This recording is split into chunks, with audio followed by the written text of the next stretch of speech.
Hello दोस्तों, नमस्कार। कैसे हैं आप लोग। मैं विष्णु कुमार आप सभी का अपने यूट्यूब चैनल के इस वीडियो पर हार्दिक स्वागत करता हूं। दोस्तों, आज के इस वीडियो क्लासेस में हम लोग जानने वाले हैं निर्देशांक ज्यामिति से संबंधित जो आपका मेन जो पॉइंट है निर्देशांक, उसी के बारे में। क्योंकि दोस्तों, मैंने आप लोग को पिछली वीडियो के माध्यम से बताया था कि मैं आप लोगों के लिए निर्देशांक से संबंधित एक प्रॉपर वीडियो बना दूंगा, जिसमें मैं आप लोग को बिल्कुल अच्छी तरीके से बता दूंगा कि आखिर जो निर्देशांक वास्तव में होता क्या है। क्योंकि दोस्तों, आप लोग ज्यामिति को तो अच्छे से समझ गए कि ज्यामिति क्या होती है, ज्यामिति का मतलब क्या होता है, लेकिन इस ज्यामिति शब्द के साथ जो आपका निर्देशांक जुड़ा हुआ है, इसे हम लोग कैसे समझेंगे, इसका मतलब क्या होता है, इसी को दोस्तों मैं आज के इस वीडियो के माध्यम से आप लोग को बिल्कुल अच्छी तरीके से कवर कराऊंगा, जिससे कि आपको निर्देशांक से संबंधित कोई भी दोस्तों आपके डाउट माइंड में नहीं रहेंगे। तो आइए सबसे पहले हम लोग क्या करते हैं, यहाँ पर इसके परिभाषा के माध्यम से समझने का प्रयास करते हैं। तो दोस्तों, यहाँ पर जो निर्देशांक की जो परिभाषा है, आप लोग बिल्कुल अच्छी तरीके से एक बार इसे पढ़ लीजिएगा, और मैं इस परिभाषा के आधार पर दोस्तों आप लोग को बताऊंगा कि आखिर निर्देशांक की पहचान कैसे की जाती है और वास्तव में जो निर्देशांक होता है वो क्या होता है। ठीक है, तो दोस्तों यहाँ पर बताया जा रहा है अक्षों का एक ऐसा युग्म। अब आप सभी को पता है कि जब दोस्तों आप लोग एक तल में किसी बिंदु की स्थिति और स्थान का निर्धारण करने के लिए जब दोस्तों आप लोग उसमें अक्षों का प्रयोग कीजिएगा, तो उसमें आपके जो अक्ष होते हैं वो दोस्तों आपके दो मिलते हैं। ठीक है, जिसमें दोस्तों आपके जो दो लंब रेखाएं होते हैं उसको हम लोग बोलते हैं अक्ष, और जब दो ये अक्ष होते हैं तो ये अपने किस रूप में आएंगे, तो ये दोस्तों अपने युग्म के रूप में यानी जोड़े के रूप में आएंगे। तो यहाँ पर बताया जा रहा है कि अक्षों का एक ऐसा युग्म यानी एक ऐसा जोड़ा जो हमें एक तल पर स्थित किसी भी बिंदु को, आप पता है एक तल में किसी बिंदु की स्थिति को निर्धारित करने के लिए दोस्तों, जब भी आप दोस्तों उस बिंदु का स्थान अगर आप निर्धारित कीजिएगा, तो उसके स्थान को निर्धारित करने में आपको दो अक्षों की आवश्यकता होगी ही होगी। क्योंकि मैंने आप लोगों को बताया था कि आप बिना दो अक्षों की सहायता से आप उसका स्थान बिल्कुल भी अच्छी तरीके से निर्धारित नहीं कर सकते, जिन्हें हम लोग लंब रेखा के नाम से जानते हैं। और मैंने बताया था कि पहला जो लंब रेखा होता है वो होता है क्षैतिज, और जो दूसरा लंब रेखा होता है वो होता है ऊर्ध्वाधर। तो इन्हीं दोनों लंब रेखाओं को हम लोग अक्ष के रूप में जानते हैं, और ये जो अक्ष जो है तो दोस्तों वो होते हैं दो, तो इसीलिए हम लोग यहाँ पर बोलेंगे युग्म यानी कि जोड़ा, जो हमें एक तल पर स्थित किसी बिंदु की स्थिति निर्धारित करने के योग्य बनाता है, यानी हमारी सहायता करता है, उसे निर्देशांक कहते हैं। तो आप लोग यहाँ पर इस फिगर के माध्यम से समझने का प्रयास कीजिएगा। दोस्तों, आपके सामने यहाँ पर जो फिगर है, इसमें आपके दोस्तों मुख्यतः चार बिंदु आपको इस तल में दिखाई दे रहे होंगे। जैसे कि दोस्तों मैंने एक तल में यहाँ पर देखिए चार बिंदु हमने लिया है, P, यहाँ पर Q, और यहाँ पर R, और यहाँ पर S। ठीक है, इसमें से दोस्तों हम लोग बिंदु P को ले लेते हैं। किसको? बिंदु P को। तो जब दोस्तों हम लोग बिंदु P को लेते हैं और हमें बिंदु P की अगर स्थिति को दिखाना होता है, तो हम लोग यहाँ पर क्या करेंगे, देखिए आप लोग यहाँ पर समझने का प्रयास कीजिएगा। अगर हमसे बोले कि जो बिंदु P है उसका निर्देशांक क्या है, अगर आप ही लोग से पूछें कि जो बिंदु P है उसका निर्देशांक क्या है, तो आप लोग बताओगे कि जो बिंदु P है उसका निर्देशांक है 4 और 3। पता नहीं है निर्देशांक किसे कहते हैं, लेकिन आप लोग बता दोगे। अगर आप लोगों ने पढ़ा होगा 9th क्लास में तो आप बता सकते हो कि इसका जो निर्देशांक है वो है 4 और 3। तो दोस्तों यहाँ एक क्वेश्चन ये उठता है कि आपने क्यों बताया कि इसका जो निर्देशांक है वो 4 और 3 है, क्यों बताया? तो दोस्तों आप कहीं ना कहीं ये जान रहे होंगे कि जो हमारा बिंदु P है उसका निर्देशांक 4 3 इसलिए है क्योंकि जो बिंदु P है वो आपके x अक्ष के मूल बिंदु से 4 इकाई की दूरी पर स्थित है। मेरी बात को समझिएगा, जो आपका बिंदु P है वो आपके x अक्ष के मूल बिंदु से 4 इकाई की दूरी पर स्थित है, और आपके y अक्ष से, आपका y अक्ष कौन है, देखिए आप ये जो ऊर्ध्वाधर रेखा देख रहे हैं ना, जो आपका ऊर्ध्वाधर रेखा है इसको बोलेंगे हम लोग y अक्ष, और जो आपका क्षैतिज रेखा है इसको हम लोग बोलेंगे x अक्ष। अब क्षैतिज रेखा और ऊर्ध्वाधर रेखा क्या होती है, इसके लिए मैं आपको इसके अगले वाले वीडियो में बताऊंगा। बस फिलहाल के लिए आप इतना समझे कि यहाँ पर हम लोग जो रेखा यहाँ पर समतल के रूप में देखते हैं उसे हम लोग बोलेंगे क्षैतिज, और जिसे हम ऊर्ध्वाधर के रूप में देखते हैं उसको हम लोग जिसे हम लोग लंबवत देखते हैं उसको हम लोग बोलेंगे ऊर्ध्वाधर। ठीक है, तो दोस्तों यहाँ पर आपने ये समझा कि जो बिंदु P है वो अपने मूल बिंदु से धनात्मक दिशा में यानी x अक्ष के धनात्मक, क्योंकि यहाँ पर जो 4 देख रहे हो कैसा है वो धनात्मक है, तो x अक्ष के धनात्मक दिशा में 4 इकाई की दूरी पर स्थित है। और यहाँ पर जो आप y देख रहे हैं, क्योंकि दोस्तों यहाँ पर सबसे पहले स्थान लिया जाता है x का, उसके बाद लिया जाता है y का। ये मेरी बातों को आप लोग ध्यान से समझिएगा। और जो 3 है वो ये आप लोग देखकर समझ रहे होंगे कि जो 3 है वो मूल बिंदु से y अक्ष के धनात्मक दिशा में 3 इकाई की दूरी पर स्थित है। यानी अगर आप यहाँ पर खड़े हो, यहाँ पर अगर आप यहाँ पर खड़े हो मूल बिंदु पर, आप बिंदु P तक पहुँचना हो, तो आप लोग क्या करिएगा, आप लोग दोस्तों अक्षों की सहायता लीजिएगा। अक्ष मतलब इसमें आपके दो ठो अक्ष आएंगे। देखिए अगर आपको बिंदु P को दर्शाना हो तो इसमें दो अक्ष आ रहे कौन, x और y, यानी ये दोनों धनात्मक वाले।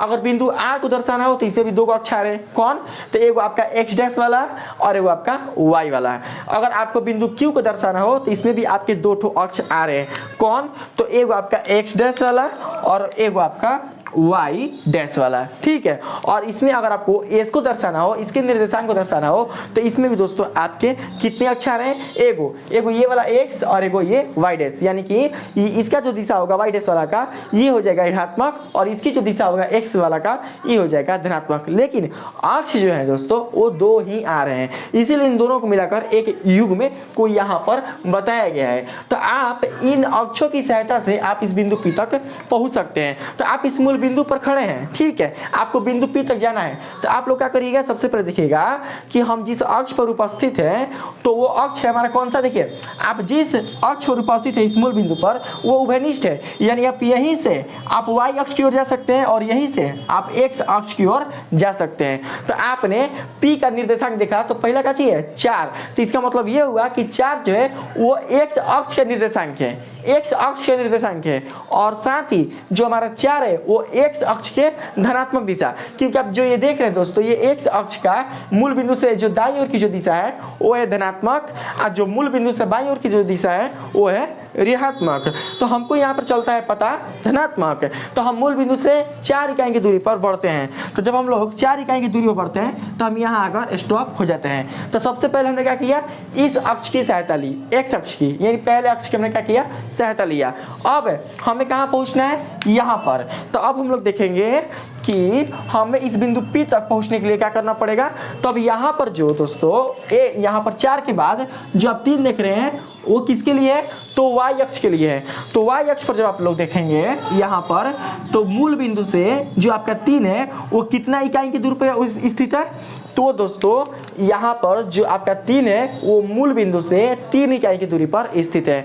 तो अब आप खड़े कहाँ पर है, पहले खड़े थे मूल बिंदु पर, आप कहाँ खड़े हैं, अब दोस्तों आप लोग खड़े हैं इस 4 वाले पर, इस पर आप खड़े हैं। तो अब आप लोग यहाँ से क्या करिएगा, यहाँ पर देखिए ये वाला और जो आप ये दूरी देख रहे हैं ये दोनों अलग नहीं है, दोनों बराबर है, देख सकते हैं। इसकी जो दूरी होगी ये दोनों देखिए, अगर ये 3 इकाई है तो भी क्या होगा 3 इकाई आएगा। तो आपने ये पता किया कि y अक्ष के मूल बिंदु से हम लोग धनात्मक दिशा में 3 इकाई की दूरी पर चलेंगे तो हम P तक पहुँच सकते हैं। लेकिन कहाँ से, जहाँ पर P बिंदु है, तो कहाँ पर है, तो x अक्ष के 4 जो आप 4 देख रहे हैं ना यहाँ पर स्थित है, और यहाँ से 3 इकाई की दूरी पर अगर हम आगे बढ़ेंगे तो हमें बिंदु P प्राप्त हो जाएगी, बिंदु P तक हम पहुंच सकते हैं। तो इस प्रकार से दोस्तों आपने कितनी अक्षों की सहायता ली, आपने 2, एगो x अक्ष धनात्मक वाला, एगो y अक्ष धनात्मक वाला। अगर यहाँ पर हम बात करें r का, ठीक है, चाहे यहाँ पर q का, तो q में क्या देखते हैं, तो q में दोस्तों आप लोग यहाँ पर सबसे पहले देखिएगा कि y हमारा हो जाएगा x का निर्देशांक और y हमारा हो जाएगा y का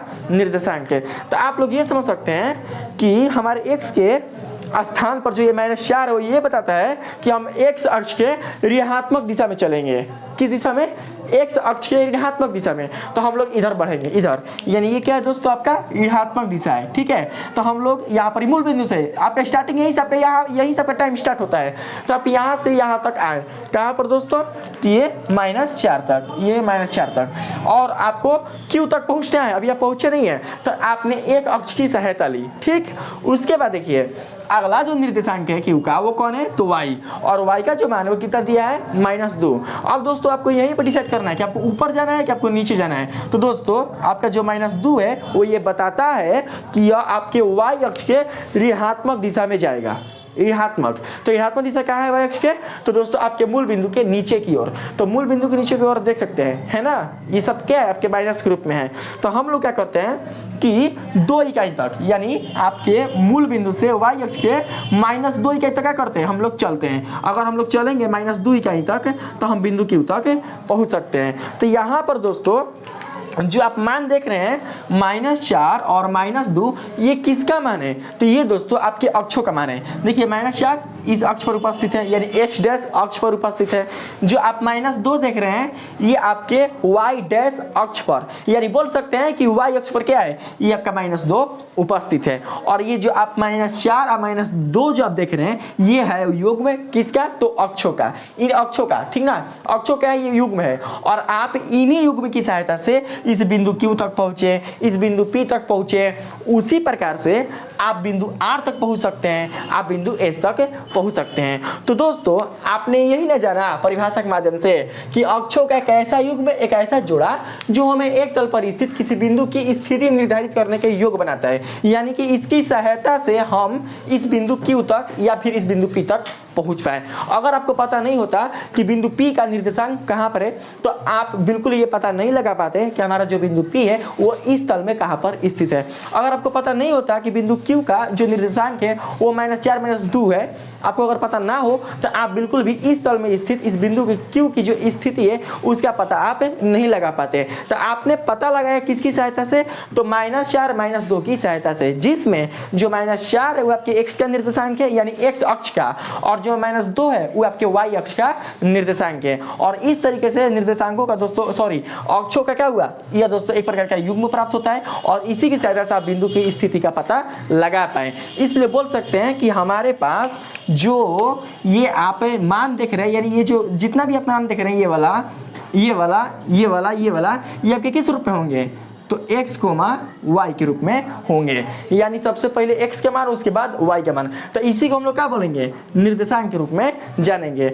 इसी को दर्शाने के लिए, इसी की स्थिति को बताने के लिए, इसी निर्देशांक के लिए इतने सारे काम किए जाते हैं। मूल बिंदु, फिर उसके बाद आपके अक्ष, फिर एक दूसरे के अक्ष, फिर ये जो अक्ष होते हैं एक दूसरे को अपने उभयनिष्ठ बिंदु पर प्रतिच्छेद करते हैं, उसको मूल बिंदु माना जाता है। इसी में दोस्तों आपके तल आते हैं, चतुर्थांश आते हैं, ये सारे के सारे दोस्तों टूल्स आपके इसी ज्यामिति के अंतर्गत आता है। इसलिए हम लोग निर्देशांक को ज्यामिति से जोड़ देते हैं, क्योंकि जब आप इसकी स्थिति को पता लगाते हैं तो ज्यामिति की आवश्यकता होती है, इसीलिए इसे निर्देशांक ज्यामिति कहा जाता है। तो अब आप लोग दोस्तों बिल्कुल भी डाउट नहीं कर सकते हैं कि निर्देशांक ज्यामिति में जो निर्देशांक होता है उसका अर्थ क्या होता है। तो दोस्तों हम लोग निर्देशांक को इसी रूप में जानेंगे, यानी कोई भी अगर बिंदु हो, मान चलता है कोई बिंदु हमारे पास यहाँ पर P हो और उसका अगर हम बोले निर्देशांक क्या हो सकता है, तो x, y, यानी हमको पता नहीं है कि x का मान कितना है, हमको पता नहीं है कि y का मान कितना है, और इसी के आधार पर आपका जो निर्देशांक है वो मुख्यतः दो भागों में बढ़ जाता है, यानी दो रूपों में दोस्तों आपका हो जाता है, जिसमें पहला जो है वो आपका आता है x निर्देशांक और जो दूसरा है वो आपका आता है y निर्देशांक। तो अब हम लोग यहाँ पर दोस्तों बारी बारी ये समझेंगे कि जो x निर्देशांक होता है वो क्या होता है और जो y निर्देशांक होता है वो क्या होता है। तो दोस्तों आप लोग यहाँ पर समझना, देखिए यहाँ पर क्या बताया जा रहा है x निर्देशांक के लिए, तो यहाँ पर x निर्देशांक के लिए बताया जा रहा है किसी बिंदु की y अक्ष से वह दूरी। देखिए ये क्या बताया, किसी बिंदु की y अक्ष से वह दूरी जिसे x अक्ष पर मापा जाता है उसे x निर्देशांक कहते हैं। तो सिंपली से आप लोग समझना कैसे, देखिए ये क्या बताया किसी बिंदु की, तो हम दोस्तों यहाँ पर एक बिंदु लिए कौन, तो हमने यहाँ पर एक बिंदु लिया P, ठीक है। और अब सभी को पता है कि इस बिंदु P में जो x का निर्देशांक होगा वो कौन होगा, तो वो होगा आपका 4 होगा ना। तो जरा देखिए तो ये जो आपका 4 है इस परिभाषा पर दोस्तों आता है कि ना, तो क्या है यहाँ पर किसी बिंदु की y अक्ष से वह दूरी, ठीक है, y अक्ष से दूरी, y अक्ष से। तो दोस्तों देखिए आप जो ये बिंदु आप 4 देख रहे हैं, बिंदु P का जो आप x निर्देशांक का जो मान देख रहे हैं आप 4, ये 4, ये 4, ये कहाँ से कहाँ तक है, तो दोस्तों आपके मूल बिंदु से लेकर यहाँ तक। तो आप दोस्तों कहाँ से माप रहे हैं, अगर आपसे बोले कि आपने मूल बिंदु से x के धनात्मक दिशा में, इस अक्ष के धनात्मक दिशा में आपने 4 इकाई तक मापा, तो मापा कहाँ से, तो आप लोग बोलिएगा मूल बिंदु से। तो मैं आपसे बोलूं कि जो मूल बिंदु है कहाँ पर उपस्थित है, तो वो दोस्तों है आपके x अक्ष पर, ठीक है, कहाँ पर है, तो x अक्ष पर। अगर दोस्तों यहीं पर आपको यहाँ पर अगर ये दिखाना हो, देखिए अगर हम यहाँ पर दे दें 4 और 1, तो आप लोग इसको कैसे दर्शाइएगा, देखिए 4 1, तो दोस्तों देखिए ये आपका हो जाएगा कौन, देखिए 1, 4 से लेकर कहाँ तक चलेंगे, ये यहाँ से यहाँ तक हो जाएगा 4, और ये क्या होगा दोस्तों पॉइंट आपका, ये होगा आपका पॉइंट 1। तो यानी कि हम यहीं तक चलेंगे, इसे देखकर इस अक्ष की सहायता से यहीं तक चलेंगे। तो इसको मिलाइए इसको, तो कितना आ गया 4 1, उसी प्रकार से इसको मिलाइए, ये कितना आ जाएगा, तो दोस्तों ये आ जाएगा 4 2। उसी प्रकार से ये आपका मिल गया 3, ये कितना हो गया 4 और 3। तो जो आप ये दूरियां देख रहे हैं, ये दूरियां जो आप दूरियां ये देख रहे हैं, ये वाले ये वाले ये वाले, ये कहाँ से माप रहे हैं आप, ये माप रहे हैं आप y अक्ष से माप रहे हैं ना। देखिए ये आप y अक्ष से माप रहे हैं, तो परिभाषा वही बोला कि किसी बिंदु की y अक्ष से वह दूरी है ना, बिंदु P है। अब बिंदु P क्या है, y अक्ष से दूरी स्थित है, तो बिंदु P की y अक्ष से वह दूरी जिसे x अक्ष पर मापा जाता है। तो हमने मापा किस पर, तो हमने x अक्ष पर मापा। देखिए यानी यहाँ से यहाँ तक इस x अक्ष पर मापा, तो उसे ही हम लोग क्या बोलेंगे, x निर्देशांक बोलेंगे। यानी अगर आपको 4 को दर्शाना हो तो हम लोग y अक्ष से x अक्ष पर इसी क्या करेंगे दोस्तों, दूरी को मापेंगे। तो यही आपका x निर्देशांक कहलाता है। अब बात करें दोस्तों हम लोग भुज का, तो दोस्तों हम लोग x निर्देशांक को ही भुज के रूप में जानते हैं। यानी कि अगर यहाँ पर देखिए -5,4 है ना, तो अगर आपसे पूछे कि इसमें भुज कौन है, तो हम लोग x निर्देशांक को देखेंगे। तो इसमें जो x निर्देशांक है वो होगा -5 और जो आपका y निर्देशांक है वो होगा आपका 4। तो इसको बोलेंगे भुज, इसको बोलेंगे कोटि। आपका भुज और कोटि कुछ अलग नहीं होता है, बस x निर्देशांक को हम लोग भुज के रूप में जानेंगे और जो आपका 4 है उसे हम लोग कोटि के रूप में